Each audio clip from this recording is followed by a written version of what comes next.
Agora você ouve uma palavra de vida com o pastor Érico Rodolfo Bussinger.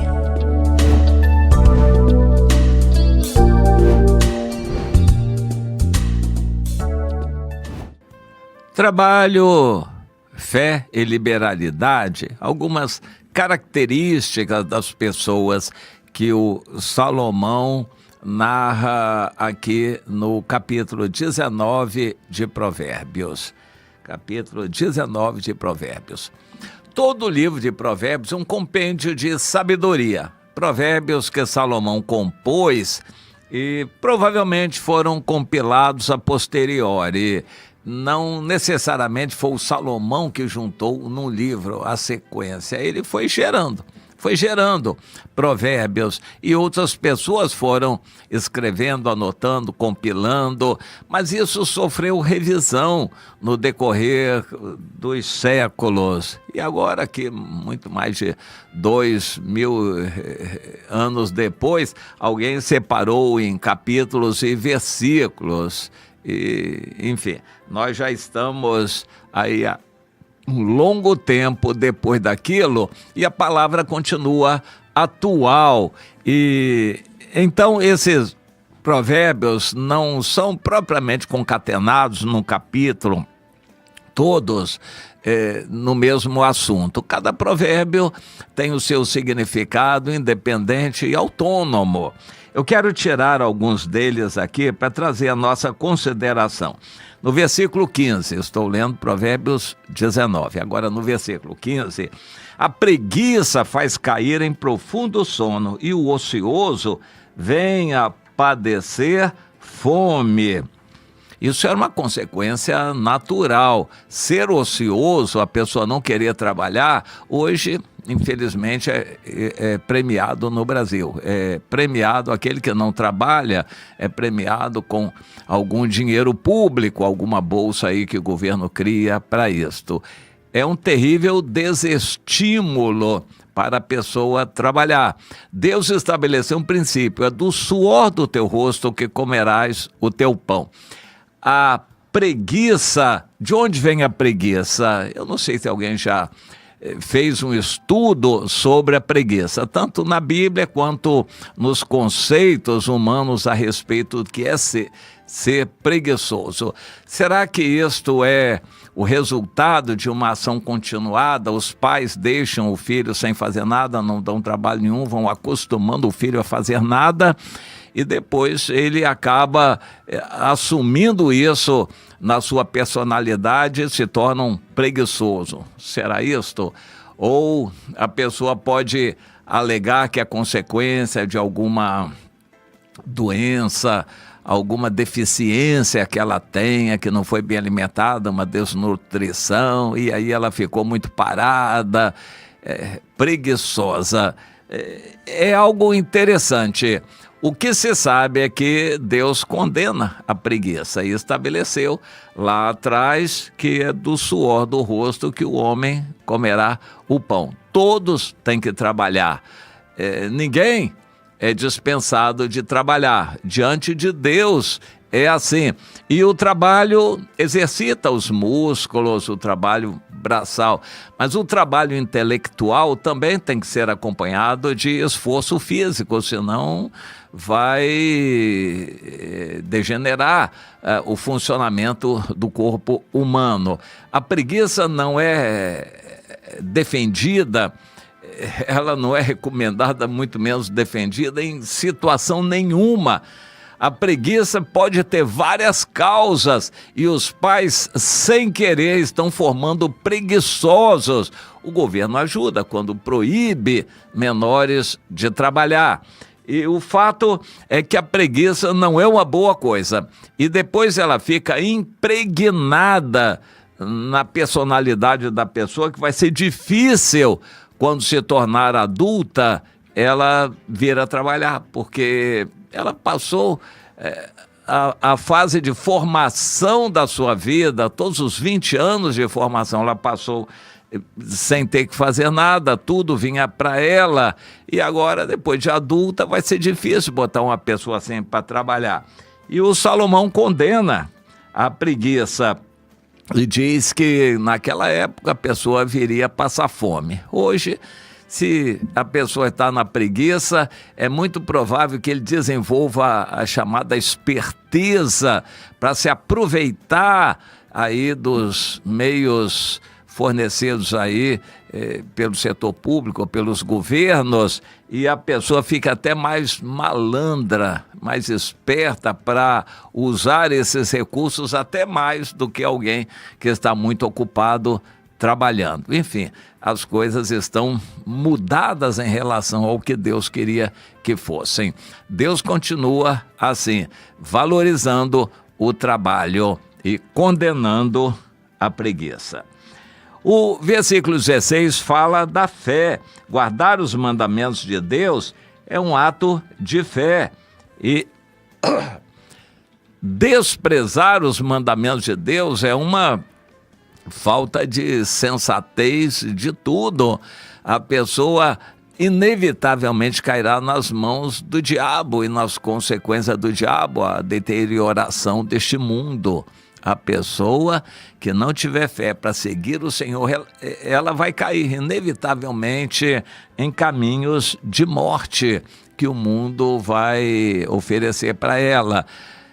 O Satanás é o príncipe do mundo e o mundo está posto no maligno. Se a pessoa não deixar os princípios deste mundo para seguir a Deus, ela vai acabar dominada pelos princípios do mundo, a preguiça, a esperteza, a malandragem, a mentira e caminhos de morte que vão vir sobre essa pessoa. E o versículo 17, o Senhor dá aqui, através do Salomão, uma orientação contra a avareza e o pecado da avareza. Quem se compadece do pobre, ao Senhor empresta. Interessante, este lhe paga o seu benefício. Deus, por acaso, deixa de pagar? Certamente que não. Deus paga, mas paga o quê? O que você merece. Se você não trabalhou para Deus, vai esperar receber o quê de galardão? Não vai receber nada. Mas se você se esforçou, abriu seu coração, deu para o pobre, o necessitado, você ajudou, praticou o amor ao próximo, era uma virtude recomendada no Antigo Testamento. E se você fez isso, você certamente ganhou pontos com o Senhor e Deus vai pagar. Você lembra da história do Cornélio? Era um homem bom, temente a Deus, e ele fazia esmolas e orações. Ele orava a Deus e ele fazia esmolas. E o Senhor fez com que um anjo aparecesse para ele e dissesse: ô Cornélio, as suas orações foram ouvidas, as suas esmolas foram recebidas pelo Senhor. E agora você manda chamar Pedro, que vai mostrar para você o caminho da salvação. Interessante, esmolas, ajudar o pobre, de alguma forma Deus vai pagar, não necessariamente com a salvação, não se compra a salvação assim. E você fazer as suas orações também, isso é bom e Deus ouve, mas não necessariamente trazendo a salvação. A salvação é um caminho específico, pela graça, para quem crê, e por isso o evangelho precisa ser anunciado. Ninguém vai ser salvo se não for através do evangelho. Não existe outra maneira de ser salvo. Mas a pessoa pode escolher o caminho da necessidade, ser um nécio, e então as consequências virão. No Antigo Testamento, a Antiga Aliança, as consequências viriam aqui na Terra. Hoje, à luz da eternidade, à luz do Novo Testamento, nós entendemos que há um juízo final e todas as pessoas vão passar pelo juízo final, onde todas as obras de todas as pessoas serão trazidas para julgamento. Há um juízo final para a eternidade, que não é agora. Agora, no Antigo Testamento, havia consequência natural do que a pessoa fazia. Então, o capítulo termina no versículo 29, com Salomão dizendo o seguinte: preparados estão os juízos para os escarnecedores, e os açoites preparados para as costas dos insensatos. A pessoa conseguia caminhos errados e arcar com as consequências de seus atos aqui na terra. De certa forma, essa lei natural ainda vale, não para efeito de salvação ou condenação eterna. Isso tem um juízo final. Mas aqui na terra, em princípio, há consequências de tudo o que a gente faz ou até deixa de fazer.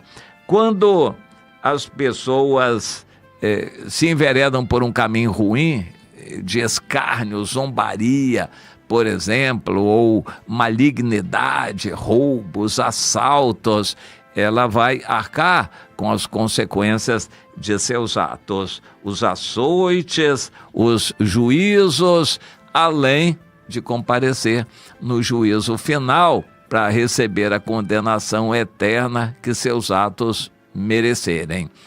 Deus nos alerta: esses caminhos podem parecer aos olhos de alguém que são bons aqui na terra, preguiça. Puxa vida, se eu tenho dinheiro garantido, por que eu vou trabalhar? Eu me lembro de um que se afastou do evangelho e deixou de trabalhar. E eu perguntei: mas você não quer trabalhar? Olha aí, seu serviço aí. Ele disse: eu não vou trabalhar não, o governo sustenta vagabundo. Foi a resposta que ele me deu, e até hoje está em caminhos ruins por aí pelo mundo, já sofrendo consequências, mas continua nos caminhos ruins. Juízos em cima dele e açoites também. Muitos estão escolhendo esses caminhos da malícia, da mentira, do engano, da preguiça e desprezando o mandamento de Deus, desprezando a própria palavra de Deus. E egoísta, não dá nada para ninguém, só tudo que ganha é para si. Esses caminhos não são bons, levam à morte, à condenação e depois no juízo final a pena eterna. Não é bom andar por esses caminhos. Meu irmão, evite esses caminhos, consagre a sua vida ao Senhor. Pode até parecer que está fora de moda, mas servir ao Senhor é a melhor coisa que alguém pode fazer. Não espere elogio na igreja, nem dos vizinhos, nem dos parentes, mas sirva ao Senhor de todo o seu coração. Deus está vendo e Ele vai pagar. Ele paga, sim. E se você abrir o coração e der, vai ajudar os outros, Deus vai pagar isso também. Ele não vai deixar de pagar. O galardão de Deus é certo e garantido.